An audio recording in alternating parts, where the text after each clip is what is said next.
Hello guys! Hello, this is for Sagittarius. Sagittarius, welcome dito sa aking channel. Kapalaran 888, welcome guys. Alamin natin kung anong messages, vibration, gabay energy para sa inyong lahat. Okay, Sagittarius, money, career, financial reading for the month of June 2026. First card mo dito is number 31. This is 4 of diamonds. Okay, stability.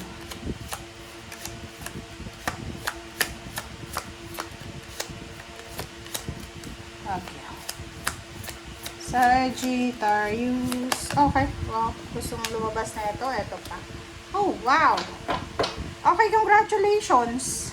Plus, meron ditong, oh, sorry, sa OMG. Bakit ganun? My God. Sa ilalim niya, oh. There's a sneaky person. OMG. So, dito sa barahang to, sinasabi na kung ano man daw ang iniisip mong gawin, ngayong buwan ng June, if it's in terms of money, kailangan mong tumigil muna. Kasi mayroon ditong sagabal.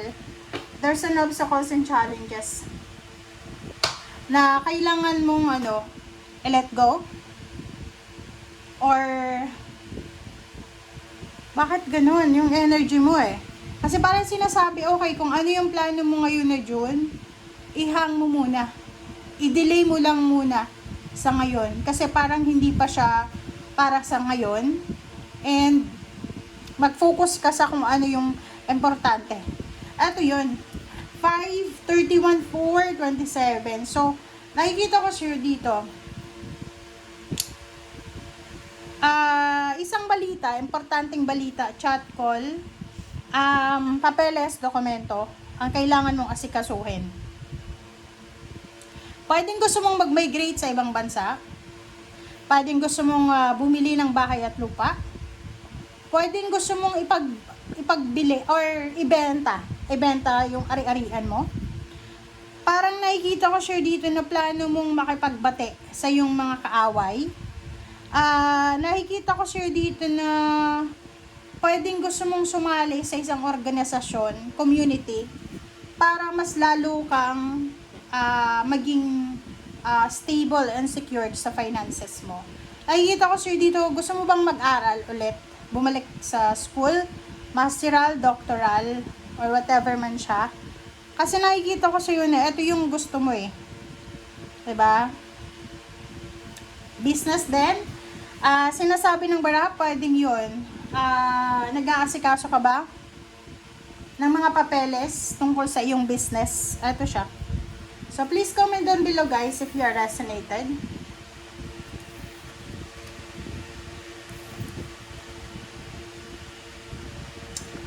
Alright. OMG. Alam mo yung mga baraha nyo, Sagittarius, tumatalon. Kanina pa to. Binabalasa ko pa lang, tumatalo na.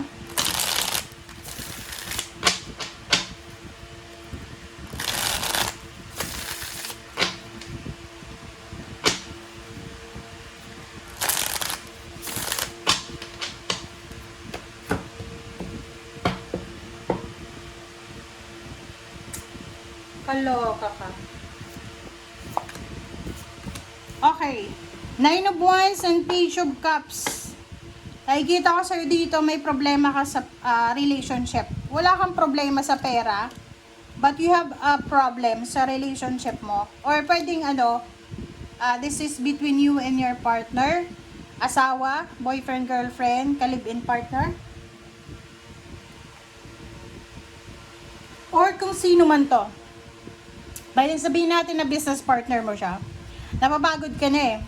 Like parang iniisip mo na ikaw lang yung gumagawa ng paraan para sa negosyo nyo or sa pamilya nyo or sa kung ano pa man.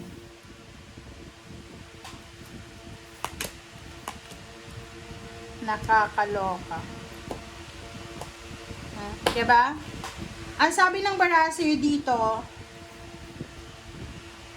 mayroong mga Sagittarius, may mga trabaho naman kayo. May trabaho kayo. May source of income. Pero hindi nyo alam kung bakit palagi kayong kapos. Tingnan mo siya. Palaging wala. Hindi ka nakakapag-ipon eh. Parang sinasabi ng baraha sa'yo dito na gusto mo man mag-ipon, pero parang hindi mo magawa kasi nga mag-isa ka lang na nagbabayad ng bills, yung asawa mo ay sarili niya lahat, yung sweldo niya, yung pera niya, parang ganon. So nakikita ko sir dito, maybe you're in a relationship or may ka-partner ka, negosyo man yan or kano pa man, and one-sided ba yan? Kasi hindi maganda yung energy mo. Oh, sabi na eh. Nakikita ko sure dito na nasasaktan ka. Nagagalit ka, nasasaktan ka. Parang iniisip mo kung babae ka, mas okay nilang maging single mom or single dad. Kasi alam mo sa sarili mo na wala ka namang asawa, wala kang katuwang. Kasi kung makikita mo dito, ano ka eh, pagod na pagod ka na talaga. Nagtatrabaho ka sa umaga, sa gabi, may business ka pa ba? Or kailangan mo pang asikasuhin yung pamilya mo. So kaya ka nasasaktan diyan. Kaya ka medyo nawawalan ka ng ng focus and nawawalan ka ng interest. Napapagod ka. Ano pa ba? Tingnan natin.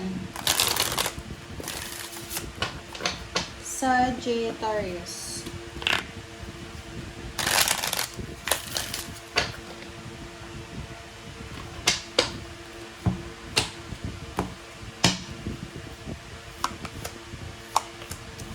Okay, next is Six of Pentacles and King of Swords. Okay, Six of Pentacles and King of Swords. Sinasabi ng baraha sa'yo dito na isang direksyon ang posibleng gusto mong gawin, or possible na mayroon ditong isang tao na willing kang tulungan sa kung ano man yan na direksyon na gusto mong gawin. Like for example, kung business yan, halimbawa yung business mo hindi na nag-work, parang gusto mong wag na munang ituloy yung business, parang ganon. And nakikita ko sa'yo dito, there's someone here na willing kang tulungan, okay? Sa paghahanap din ng trabaho, halimbawa na sawang-sawa ka na sa trabaho mo, nakikita ko dito na there's someone na pwedeng makatulong sa'yo para makahanap ka ng stable na job or pampalit dyan sa kung ano man na ginagawa mo or pinagkakaabalahan mo. Okay. Nature, 15, 6, and battle. Sabi ng baraha sa'yo dito, huwag kang masyadong ma-stress. Okay? Kasi sa second deck mo, sobrang stress ang nakikita natin sa'yo. Okay? Sagittarius. Stress na stress ka. Hirap na hirap ka. And dito sa barahang to, as much as possible ngayong June, bigyan mo yung sarili mo ng time na makapagpahinga. Bigyan mo yung sarili mo ng time makapag regenerate ba? Okay? Matulog ng tama, kumain ng tama, magpahinga. Yun yung kailangan mo sa ngayon eh. Sabi ng baraha sa'yo dito, yung victory and success na yan, na andyan lang yan. And wag mong masyadong ilagay sa isip mo na puro lang pera ang tagumpay. Kasi, sabi nga dito napapagod ka eh. Yung katawang lupa mo, pagod na. Yung isip mo, pagod na. Pero gusto mong kumita ng pera. Bawasan mo kung halimbawa nagtatrabaho ka sa gabi, sa umaga, maging wise ka sa pag-manage ng oras mo. Okay? Kasi itong victory and success na yan, sinasabi ng barahan na matutupad mo yan. Hindi mo kailangan magmadali, hindi mo kailangan na pagurin yung sarili mo ng sobra-sobra.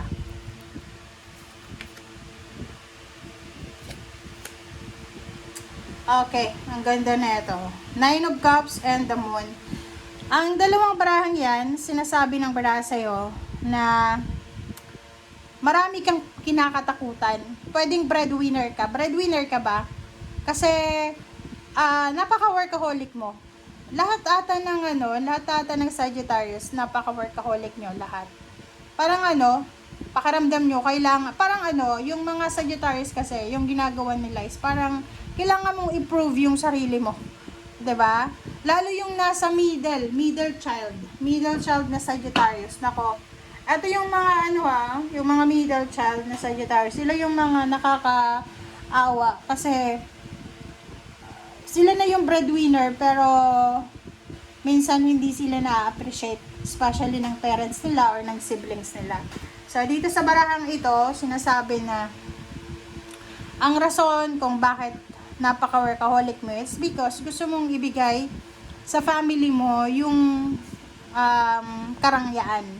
Parang gano'n. Yung parang feeling mo, iniligay mo na sa balikat mo yung obligations na, alam mo yun, na ibigay sa kanila yung perfect life or yung abundant life. Okay?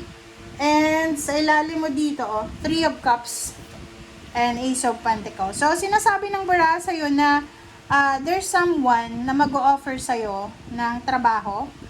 This is international. Pwedeng Europa, America.